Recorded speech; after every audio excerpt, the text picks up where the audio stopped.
Hey guys, welcome to another episode of Healthspan Academy. I'm your host here, Craig Shearhope, with my co-host Kyle Freiberger. And our special guest today is Caitlin Bovêe, who is a Pilates studio owner and director.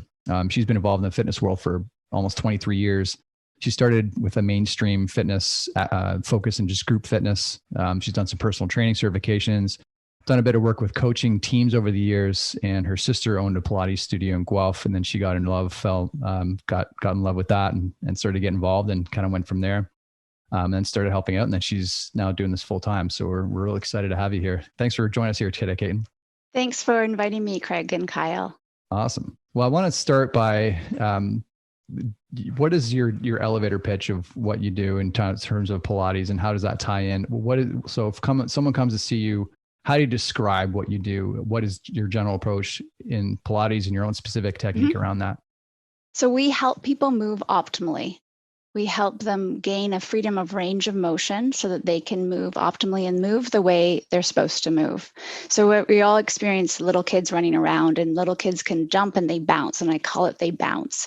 But as we age, we stop bouncing. We fall and we hurt ourselves, versus a kid can fall and hurt themselves because their bodies are moving optimally. So I'm trying to, or we work with helping people regain that optimal movement. I love that. That's a great answer. And it kind of reminds me of those like images you see of the kids that are just squatting and they've never been taught anything before, but they're in perfect technique. Their knees are over their toes, their neutral spine, their heads, and it's just like we do it naturally, but like sitting all that time is just like ruined us, and driving in bad posture is kind of like throwing us back. So so sort of steamrolling on that, obviously the pandemic is kind of throwing people at their computer desks more often. Their postures has probably even regressed even more so. What are the issues that you tend to see most commonly when people come to see you, and what is your approach to that?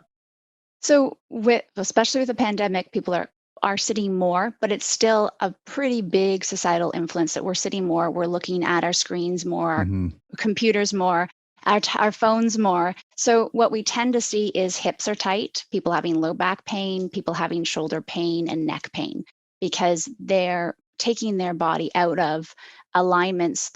All the bones are stacked, and where you have a good transfer of force. So our bodies are meant to move. And when we're so sedentary and so still, it inhibits that ability to move. So if I'm sitting for long periods of time, or if I'm crouched or bent over for long periods of time, all of a sudden my upright posture has been kind of bent.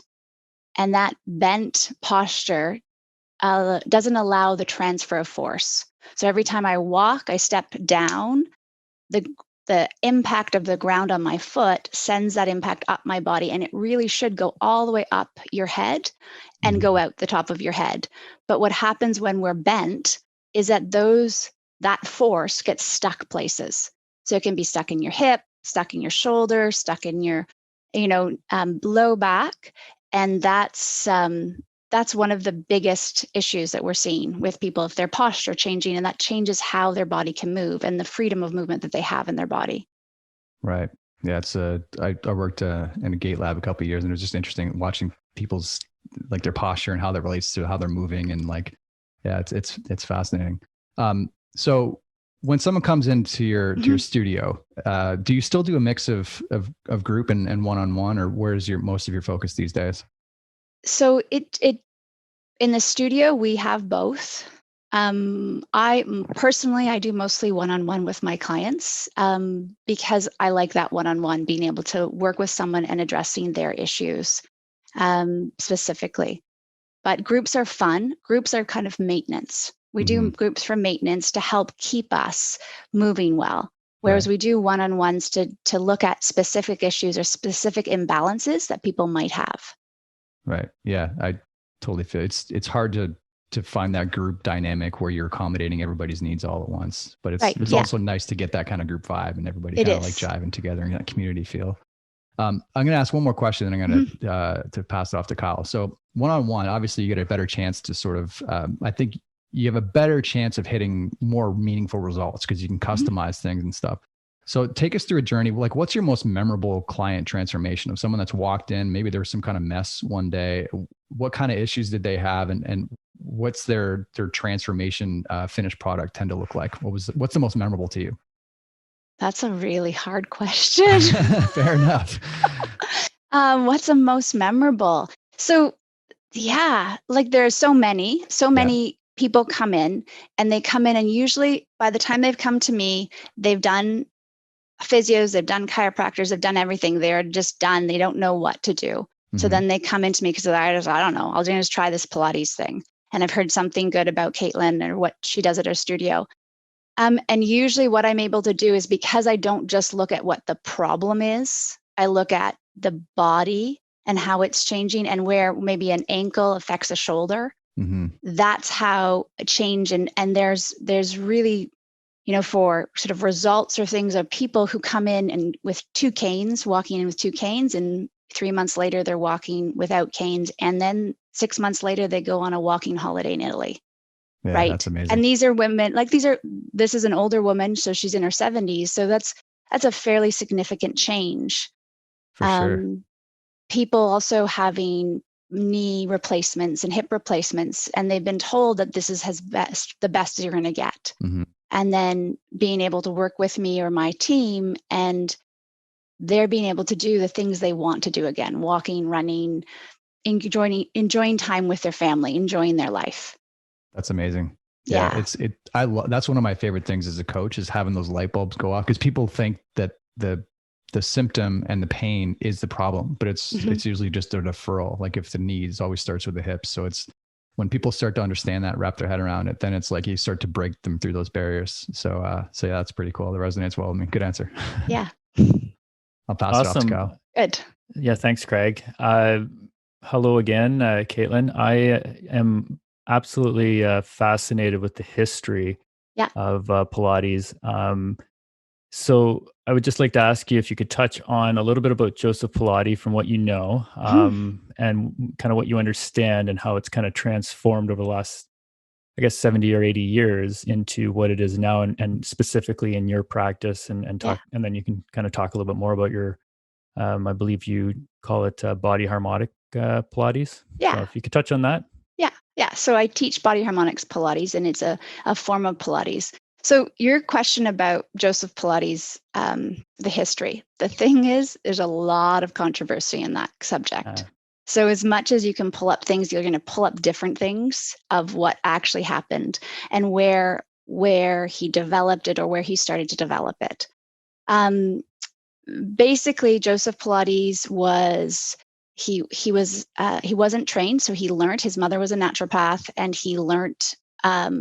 He was sort of sick as a kid. He had a lot of arthritis or asthma, and he looked at anatomy books and said, "I want to be like that."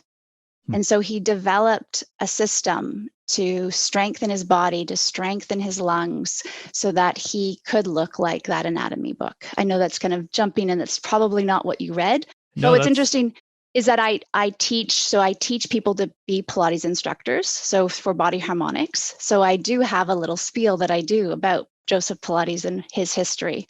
So he was in Britain, and he was put into an intern camp. And in that intern camp in Britain, because he was German, he ended up helping a lot of the people there using what he had. So he used the breads, the springs, and used what he had to help people feel better, help them with their breathing, help them if they had any illnesses, help them with their physical condition while he was at that camp. He then moved eventually to New York City around 1950s with his, I think it's his second wife, Clara is his second wife, and he opened a studio there. So Joseph Pilates opened a studio, and he called it Controlology, and he developed all of these pieces of equipment. And the pieces of equipment are using gravity and springs to help assist and challenge different movements in the body. So a lot of the equipment both makes things more challenging, but it also helps that neuromuscular connection, because with force, we can connect we can close the chain, which allows the bones to line up a little bit better, allows the nervous system to know what it wants to do. And so you use the pull of the springs in different ways. So they can pull above, below, to the side to help you retrain your movement. So what a part of that history of Pilates is that Joseph Pilates taught a lot of different people in the 1950s, and he taught everyone differently. And this is part of the controversy that's going on right now. So there's two kind of schools of Pilates. Is called sort of contemporary, which is where I'd fall, and the sort of classical Pilates. And the classical is more of what Joseph Pilates designed, what he did, and doing exactly what he did moving forward, which is really wonderful because what he did in the 1950s was amazing. It's still amazing. But what we found is that bodies from the 1950s are different than bodies from right now. And so we need to start to address bodies right now, and they can't necessarily do the things that he had them doing or some people doing in the 1950s. So the contemporary approach takes a look at more of what the body in front of you is doing and taking into account research that we now know. We know more about bodies, about how bodies move, about how our nervous system reacts to movement, and using that knowledge to enhance what Joseph Pilates was doing already and his philosophies and his way of thinking. That's amazing. Appreciate you sharing that. I know, like I didn't, I personally knew nothing about Pilates up until, a week ago when we had you scheduled for this podcast, and I started, just going to my friend Google and seeing what I could find up. So, very, very thankful for putting some light on that. And I still find the whole thing fascinating, and how something that started 80 years ago can still be like a foundation, whether it's been built on to be modern, to be modernized, and work with people and the issues that we're having today. So I appreciate that. Moving on, I know you have kind of your own special story about how you got into Pilates. I don't know if you mind sharing that and kind of telling us what brought you to Pilates and your own story. And I will definitely tell you my story. And what I experience in teaching teachers is that most of the people who come to me to want to be Pilates instructors have a story similar to mine. Mine is a little dramatic, but similar, as they had pain. They couldn't find any relief, and then they found a Pilates instructor and they helped them, and they got inspired, and then they wanted to turn around and help other people. So my story is I actually think it's rather dramatic. It's so I have an autoimmune disease, and where I got into fitness was because of my autoimmune disease. I was high school playing sports. That was where I was going to go. I was thinking scholarships, going to university for sports, and then all of a sudden I got sick, and I got so sick I couldn't even stand. And so what I found out in those sort of teenage years is I had to find a way to rebuild my body, because I love moving. My body loves moving. So it wasn't working for me to not be able to move, to not be strong. So that sort of began my movement investigation, and I started, moving, and then eventually, right, I found Pilates actually through my mother, and my sister ended up starting a studio with Pilates, and I kind of dabbled in that. So where it happened is that I was very interested in this rehab because I had to rehabilitate myself. And I had to figure out a way that could address, or a method that could address me when I could barely walk, and address me when I was running 10K. Right. So what's a method, or what's a philosophy that would help me in both situations? And Pilates really did that for me. But I still had this sort of yearning to learn more about this rehabilitation. So I did a lot of research on my own. We went to some conferences in the States early on, going to rehabilitation work. And that ended up helping me out quite a bit, because I ended up having a stroke on the right side of my body. So I lost feeling on the right side of my body. And I was sitting there. I was 26, right? Who's 26 having a stroke? Oh, I don't yeah. know. It's not really common. No. Yeah. But the thing that was great is that because I'd been doing all this research and I was really into the neurology of movement, of how you retrain yourself, I was sitting there being like, well, I can't move my arm, but guess what? I know how to get it to move again. So I sat there and just watched my fingers and I just said, move, I'm imagining my thumb moving. And you have a lot of time in the hospital when you've had a stroke and they're like, why is this 26-year-old had a stroke? And I eventually did that for my entire body, got everything to move. And by the time they got me into rehab, they said, you don't need to be here anymore. You're walking in, you're moving fine, walk out. I was like, That's okay, unbelievable. Great. But what that taught me, right, is this idea of that retraining. And the thing is that my experience is dramatic, right? Most people don't lose that amount of movement, but we all are, with our faulty movement patterns, we've lost the connection, that neuromuscular connection to the optimal way of moving. And it's dramatic to say I couldn't move, my finger, but someone who can't extend their hip, it's not just because they don't want to extend their hip. Their body has created a really great strategy for whatever reason to get them walking or moving. And that strategy is layered, and they strengthen it. Well, to unwind that strategy, we have to create a new neuromuscular pattern. And so my kind of dramatic experience was something that could help me with clients, everyday clients, because, not being able to extend your hip or take your leg behind you, you do that every day in walking. And if that's not happening, well, your knee, your low back is going to start to get a beating. So that knowledge is where I put my dramatic knowledge or my dramatic experience into knowledge for every person. Wow. That's amazing.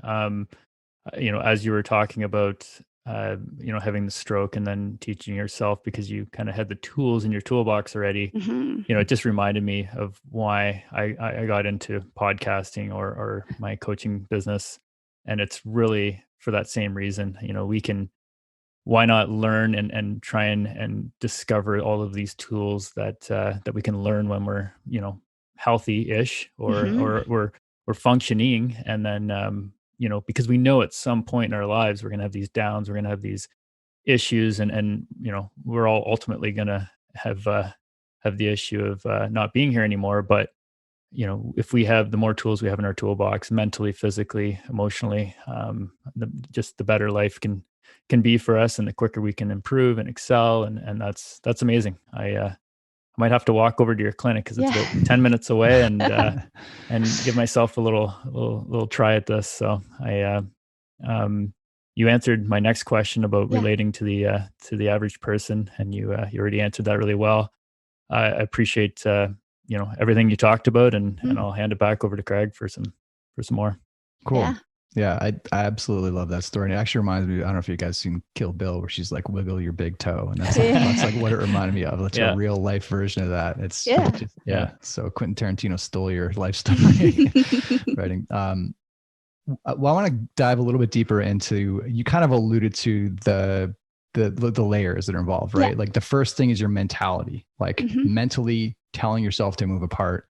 And then there's like the neuromuscular junction, and then there's the musculature, and then there's the coordination, and then there's the feedback system and all that stuff. And they all kind of work together. Yeah.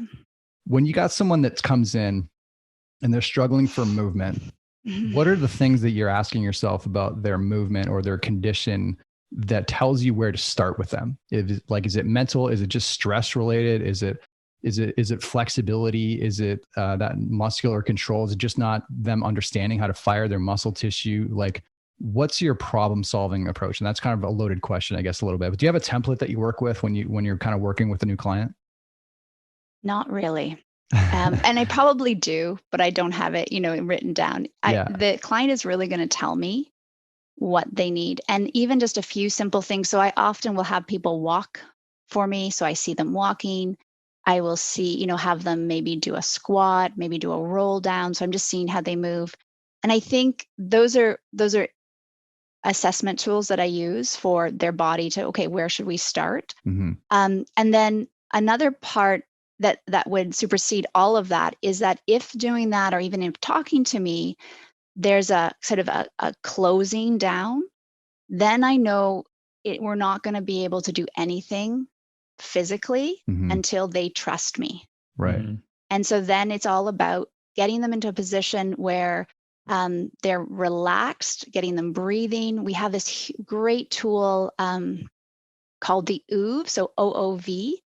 And I don't know if you guys have heard of it, but it is wonderful, and people lie on it, and because your hips are higher than your head, and it's a 3-dimensional device, sort of balance device. It helps elongate your spine and helps you move into that parasympathetic.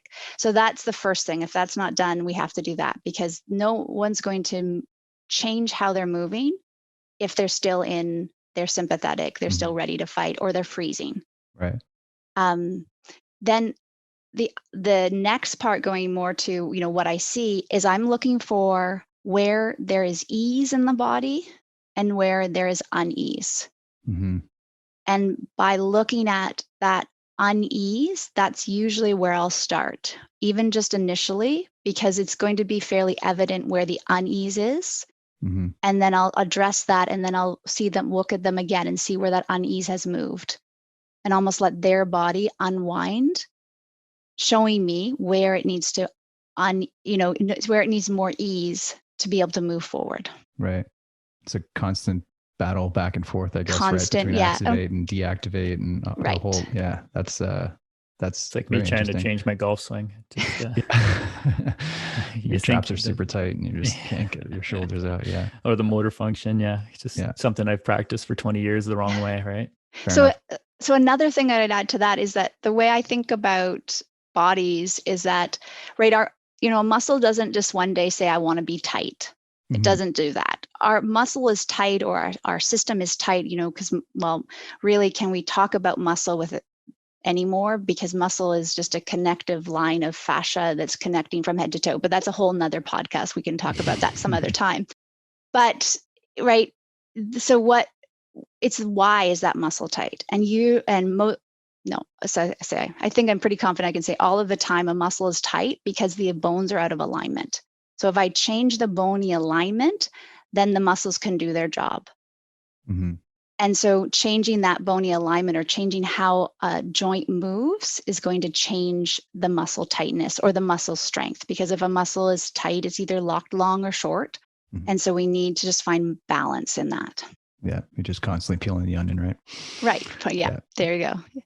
I want to circle back to really quickly on the modalities and the stuff that you use, because you kind of alluded to it being closing the system, or closing closing the chain, sort of. Yeah. So my progression that I typically started when I would start training people is start with a closed system where there's less room for error, so it takes the thinking out, and then progress them towards open chain stuff and free weight stuff where they're requiring more coordination. Is that a similar strategy used to that, or how do you decide whether to put someone on closed chain or versus open chain?